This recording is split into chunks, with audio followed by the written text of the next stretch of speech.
Job compensation. Compensation. Job satisfaction includes challenging work, interesting job assignments, equitable rewards, competent supervision, and rewarding careers. The quality of work life and psychological rewards from employment are very important. It is doubtful, however, whether many of us would continue working were it not for the money we earn. Employees desire compensation systems that they perceive as being fair and commensurate with their skills and expectations. Pay, therefore, is a major consideration in HRM because it provides employees with a tangible reward for their services, as well as a source of recognition and livelihood. Employee compensation includes all forms of pay and rewards received by employees for the performance of their jobs. Direct compensation encompasses employee wages and salaries, incentives, bonuses, and commissions. Indirect compensation comprises the many benefits supplied by employers, and nonfinancial compensation includes employee recognition programs, rewarding jobs, and flexible work hours to accommodate personal needs. Both HR professionals and scholars agree that the way compensation is allocated among employees sends a message what management believes is important, and the types of activities it encourages. For an employer, the payroll constitutes a sizable operating cost.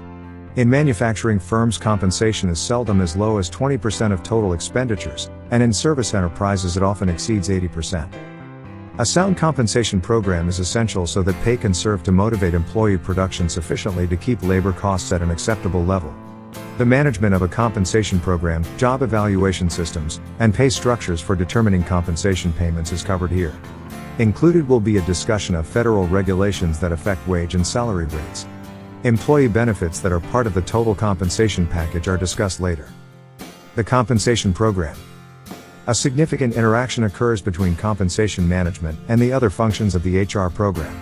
For example, in the recruitment of new employees, the rate of pay for jobs can increase or limit the supply of applicants. Many fast food restaurants, traditionally low-wage employers, have needed to raise their starting wages to attract a sufficient number of job applicants to meet staffing requirements. If rates of pay are high, creating a large applicant pool, then organizations may choose to raise their selection standards and hire better qualified employees. This in turn can reduce employer training costs. When employees perform at exceptional levels, their performance appraisals may justify an increased pay rate. For these reasons and others, an organization should develop a formal HR program to manage employee compensation. This program should establish its intended objectives, the policies for determining compensation payments, and the methods by which the payments will be dispersed. Included as part of the program should be the communication of information concerning wages and benefits to employees. Compensation objectives and policies. Compensation objectives should facilitate the effective utilization and management of an organization's human resources, while also contributing to the overall objectives of the organization. A compensation program, therefore, must be tailored to the needs of an organization and its employees. It is not uncommon for organizations to establish very specific goals for their compensation program. Formalized compensation goals serve as guidelines for managers to ensure that wage and benefit policies achieve their intended purpose. The more common goals of compensation policy include 1. To reward employees' past performance. 2. To remain competitive in the labor market. 3. To maintain salary equity among employees. 4. To motivate employees' future performance. 5. To maintain the budget. 6. To attract new employees. 7. To reduce unnecessary turnover. To achieve these goals, policies must be established to guide management in making decisions. Formal statements of compensation policies typically include the following. 1. The rate of pay within the organization and whether it is to be above, below, or at the prevailing community rate. 2. The ability of the pay program to gain employee acceptance while motivating employees to perform to the best of their abilities. 3. The pay level at which employees may be recruited and the pay differential between new and more senior employees. 4. The intervals at which pay raises are to be granted and the extent to which merit and/or seniority will influence the raises. The pay levels needed to facilitate the achievement of a sound financial position in relation to the products or services offered. Policies must be established very early in the process of compensation management. Internal equity is especially important in an organization where teamwork is critical to success. In environments that requires a cross-section of skills and talents and interdisciplinary teamwork, co-workers need confidence in themselves and their colleagues. An important part of creating an environment in which teamwork is effective is a pay policy that reflects the true value of work to the overall organization, and helps all members of the team respect one another's contribution and role. Not only must pay be equitable, it must also be perceived as such by employees. Research clearly demonstrates that employees' perceptions of pay equity, or inequity, can have dramatic effects on their motivation for both work behavior and productivity. Managers must therefore develop pay practices that are both internally and externally equitable. Employees must believe that wage rates for jobs within the organization approximate the job's worth to the organization. Also, the employer's wage rates must correspond closely to prevailing market rates for the employee's occupation. These two goals can sometimes be in conflict. Pay expectancy.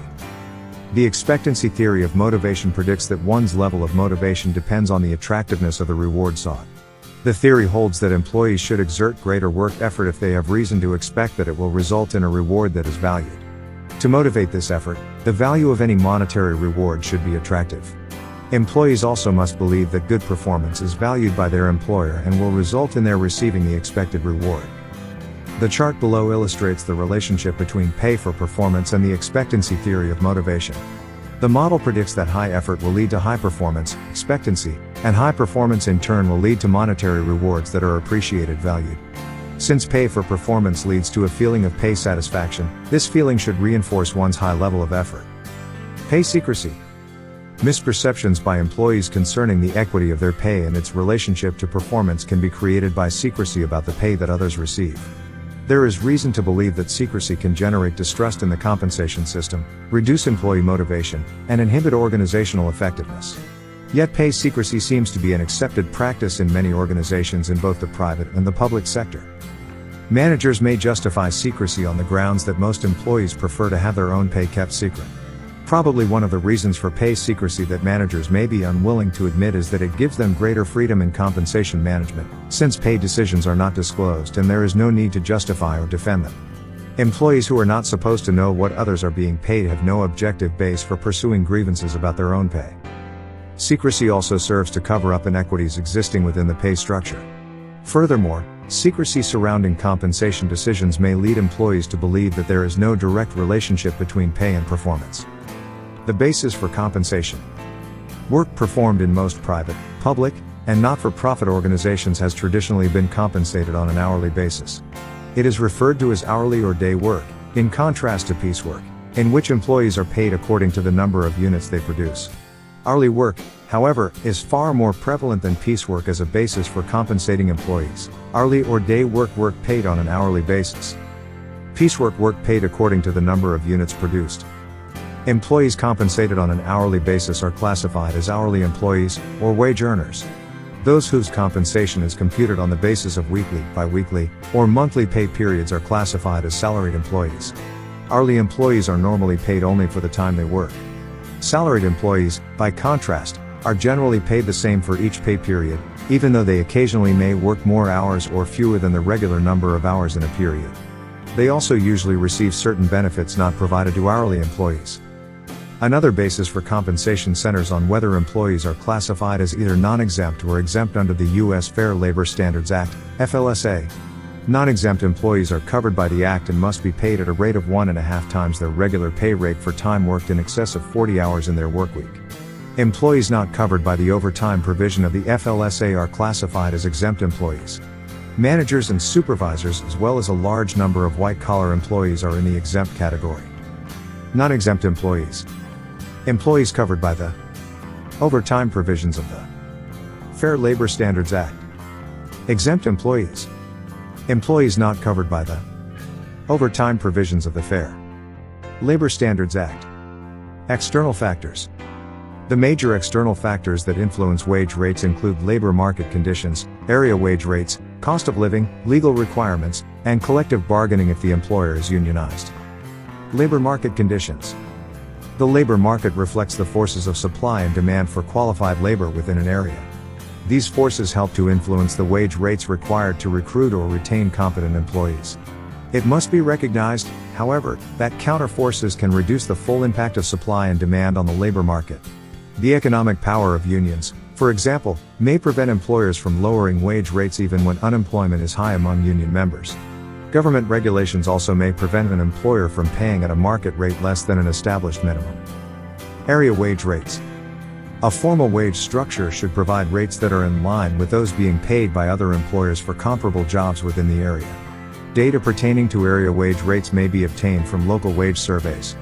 Wage survey data may be obtained from a variety of sources, often available on the internet, including the American Management Association, Administrative Management Society, U.S. Department of Labor, and Federal Reserve Banks. Data from area wage surveys can be used to prevent the rates for certain jobs from drifting too far above or below those of other employers in the region. When rates rise above existing area levels, an employer's labor cost may become excessive. Conversely, if they drop too far below area levels, it may be difficult to recruit and retain competent personnel. Wage survey data must also take into account indirect wages paid in the form of benefits. Cost of living. Because of inflation, compensation rates have had to be adjusted upward periodically to help employees maintain their purchasing power. This can be achieved through escalator clauses found in various labor agreements. These clauses provide for quarterly cost of living adjustments, COLA, in wages based on changes in the Consumer Price Index, CPI. The CPI is a measure of the average change in prices over time in a fixed market basket of goods and services. Escalator clauses.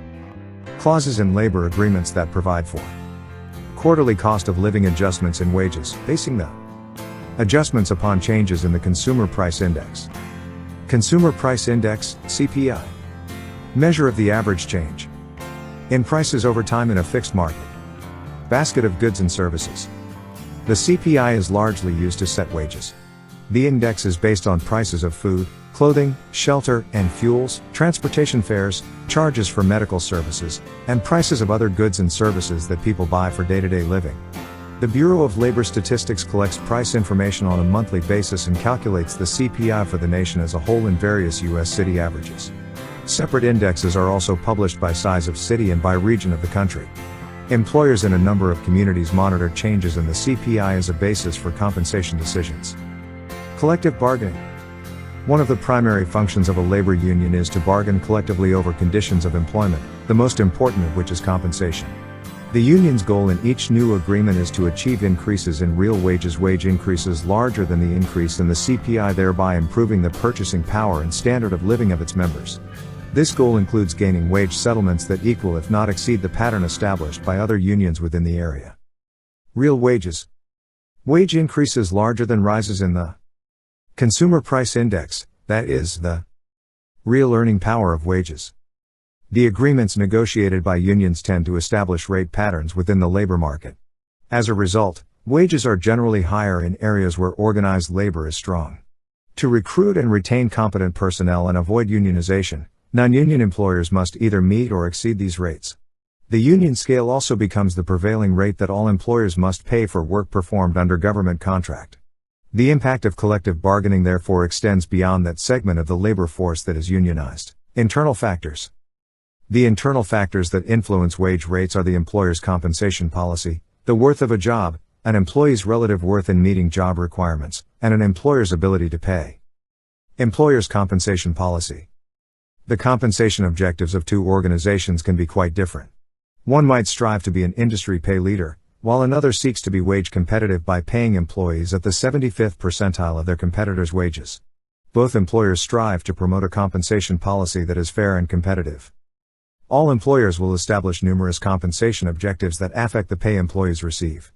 As a minimum, both large and small employers should set pay policies reflecting the internal wage relationship among jobs and skill levels, the external competition or an employer's pay position relative to what competitors are paying, a policy of rewarding employee performance, administration decisions concerning elements of the pay system such as overtime premiums, payment periods, short-term or long-term incentives, employees' relative worth. It is common practice in some industries, notably construction, for unions to negotiate a single rate for jobs in a particular occupation. This egalitarian practice is based on the argument that employees who possess the same qualifications should receive the same rate of pay. Furthermore, the itinerant nature of work in the construction industry usually prevents the accumulation of employment seniority on which pay differentials might be based. Even so, it is not uncommon for employers in the trades to seek to retain their most competent employees by paying them more than the union scale. In industrial and office jobs, differences in employee performance can be recognized and rewarded through promotion and with various incentive systems. Superior performance can be rewarded by granting merit raises on the basis of steps within a rate range established for a job class. If merit raises are to have their intended value, however, they must be determined by an effective performance appraisal system that differentiates between those employees who deserve the raises and those who do not. This system, moreover, must provide a visible and credible relationship between performance and any raises received. Unfortunately, too many so-called merit systems provide for raises to be granted automatically. As a result, employees tend to be rewarded more for merely being present than for being productive on the job. Employers' ability to pay. In the public sector, the amount of pay and benefits employees can receive is limited by the funds budgeted for this purpose and by the willingness of taxpayers to provide them. In the private sector, pay levels are limited by profits and other financial resources available to employers. Thus, an organization's ability to pay is determined in part by the productivity of its employees. Increased productivity is a result not only of their performance, but also of the amount of capital the organization has invested in labor-saving equipment. Generally, increases in capital investment reduce the number of employees required to perform the work and increase an employer's ability to provide higher pay for those it employs. Economic conditions and competition faced by employers can also significantly affect the rates they are able to pay. Competition and recessions can force prices down and reduce the income from which compensation payments are derived. In such situations, employers have little choice but to reduce wages and/or lay off employees, or, even worse, to go out of business. Job evaluation systems. One important component of the wage mix is the worth of the job. Organizations formally determine the value of jobs through the process of job evaluation. Job evaluation is the systematic process of determining the relative worth of jobs in order to establish which jobs should be paid more than others within the organization. Job evaluation helps to establish internal equity between various jobs. Job evaluation. Systematic process of determining the relative worth of jobs in order to establish which jobs should be paid more than others within an organization. The relative worth of a job may be determined by comparing it with others within the organization or by comparing it with a scale that has been constructed for this purpose. Each method of comparison, furthermore, may be made on the basis of the jobs as a whole or on the basis of the parts that constitute the jobs. 4 methods of comparison are listed below. They provide the basis for the principal systems of job evaluation. Regardless of the methodology used, it is important to remember that all job evaluation methods require varying degrees of managerial judgment. Job ranking systems. Job classification systems. Point systems. Factor comparison systems. Job ranking system. The simplest and oldest system of job evaluation is the job ranking system, which arrays jobs on the basis of their relative worth. One technique used to rank jobs consists of having the raters arrange cards listing the duties and responsibilities of each job in order of the importance of the jobs. Job ranking can be done by a single individual knowledgeable of all jobs or by a committee composed of management and employee representatives. Job ranking system. Simplest and oldest system of job evaluation by which jobs are arrayed on the basis of their relative worth.